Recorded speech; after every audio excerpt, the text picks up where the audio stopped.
রাজধানীর বনানীতে নির্বিচারে কেটে ফেলা হচ্ছে সড়কের দুপাশের বড় বড় গাছ। সৌন্দর্যহানির পাশাপাশি পরিবেশ বিপর্যয়ের আশঙ্কা, ক্ষুব্ধ এলাকাবাসী।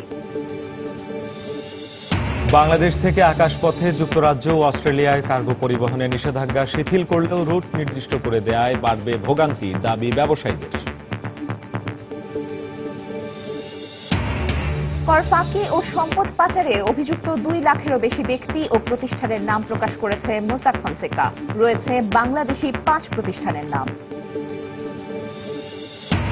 গ্রামীণ জনপদে তীব্র বিদ্যুৎ সংকটে বাধাগ্রস্ত হচ্ছে স্বাভাবিক জীবনযাত্রা। ক্ষোভ বাড়ছে মানুষের, সমন্বয়হীনতাকে দুষছেন জ্বালানি বিশেষজ্ঞরা, অস্বীকার কর্তৃপক্ষের।